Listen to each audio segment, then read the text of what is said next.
A vast majority of the countries going to the World Cup this summer have now released their final squad list for the tournament, and they have sparked a lot of conversation online. There's talk about who deserved to go and who didn't, and it's led to many fans saying that certain players stole the spots of others. Well, let's talk about it. Did these 10 players truly steal their World Cup spots? We'll start with Neymar. Many people say that he stole Joao Pedro's World Cup spot, and all of this started from Carlo Ancelotti reportedly saying before he released the final squad that it would be Neymar or Joao Pedro, not both. This made a lot of Chelsea fans mad at Neymar for stealing their boy's spot at the World Cup. And there were other fans and pundits who also said that the former Barcelona man only got called up out of pity. But when you give it a deep thought, it doesn't really feel like Neymar stole Joao Pedro's spot, does it? I mean, the Chelsea man is a striker, so how could his place possibly have been taken by an attacking midfielder? As far as we're concerned, both players could have gone to the World Cup as they were both deserving. We'd probably argue that they are both more deserving of World Cup call-ups than the likes of Martinelli, Ryan and Luis Enrique. So if there's any player who stole Joao Pedro's World Cup spot, it was definitely not Neymar. But with Jordan Henderson and Adam Wharton, that's surely more arguable. They both play the same position, so it really does feel like Henderson stole the young man's spot.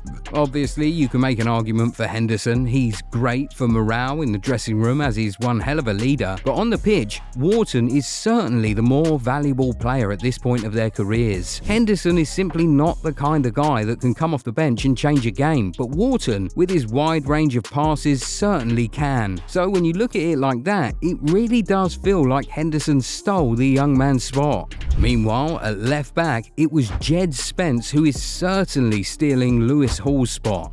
There's simply no argument one can make to defend Spence getting selected ahead of Hall. Lewis Hall finished higher up on the Premier League table, had more memorable performances like the one against Barcelona, and was more important for his team, made more appearances and was even more involved in more goals this season. Might we also add that Lewis Hall is being chased by the biggest clubs on the continent and is often regarded as the future of English football. The left back spot seemed like it was his, but Spence just came and stole it from him. There are a couple more spots that might have been stolen in the England squad. Do you know which ones we have in mind here? Tell us in the comments and we'll see if you're right soon. While you're there, if you aren't yet subscribed to the channel, go do that right away so that you never miss out on our amazing content. Done? Now let's get back to the video. It low-key also feels like Ruben Neves stole Joao Palhinha's spot in the Portugal squad. Last summer and in January, it was said that Neves would have to return to Europe to fight for a place at the World Cup. He didn't, but he still made it to the World Cup anyway, over a player who was battling out in the Premier League and the UEFA Champions League. And what's interesting is that Palhinha is quite obviously a better destroyer than Neves, but he also still managed to score more goals than Neves this season while playing in a much tougher league. Yet, he got snubbed. Obviously, Ruben Neves is still a top player, but with how the season went for both of them, it's hard not to hear the argument that he stole Palhinha's World Cup spot. Hey fam, this is your chance to build the jersey collection you've been waiting for. The Goal 90 bundle deal is live. Buy 2 jerseys and get 10% off. Buy 3 and get 15% off. Buy 4 and get a massive 25% off. Club kits, country kits, retro classics, pick your favorites and save big. And yes, every order comes with free worldwide shipping. The deal runs only until the end of May. Goal 90 bundle deal. Buy more, save more. Shop now at Goal 90 Shop.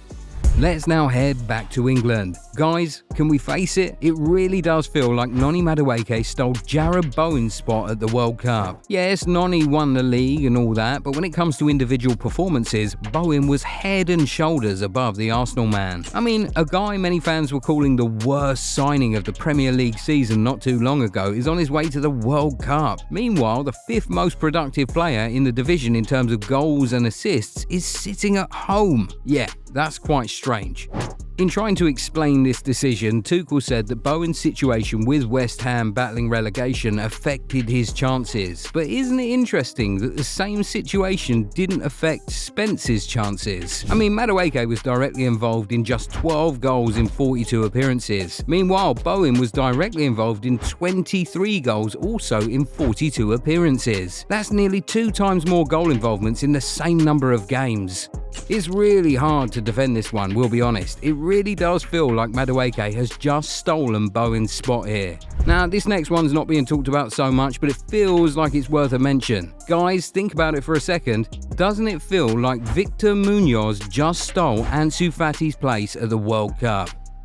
Yes, Ansu has struggled with injuries in recent years, but he's coming off a really good season at AS Monaco. But he was just completely ignored by Luis de la Fuente. Fati scored 12 goals in his first season in France, and only 7 players in the Ligue 1 managed to outscore him in the entire league. Mind you, this is a player who has experience with the Spain national team, having even won the 2023 Nations League with the squad. All of these should have earned him real consideration, and he only even made his Spain debut a couple of months back. When you really do look at it, it feels like Munoz stole Ansu Fati's World Cup spot. It also feels like Luis Enrique stole Antony's spot. I mean, how does a player who got 10 goal contributions in 34 appearances playing in Russia get selected over a player who got 24 goal involvements in 46 appearances in Spain?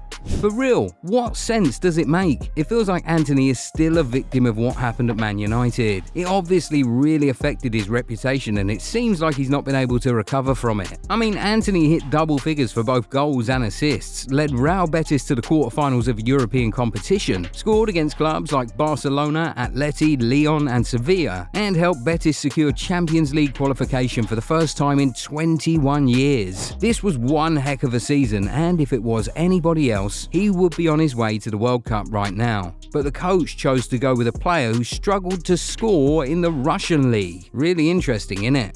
Anyway, let's head back to England. People say that Dominic Calvert-Lewin's place was stolen by Ivan Toney. To be fair, with Calvert-Lewin, you have a player who remained in the Premier League against all odds, fought through the mockery, and came out on top, finishing as one of the 7 highest goal scorers and the 3rd highest scoring Englishman in the league. But a man who decided to say goodbye to Europe in his 20s in order to go to Saudi and chase the bag was chosen over him. When you look at it like that, it does feel like Toney stole Calvert-Lewin's place. But then again, Ivan Toney scored 32 goals in the Saudi Pro League, comfortably more than Ronaldo got. That's just difficult to ignore. So we really don't know with this one.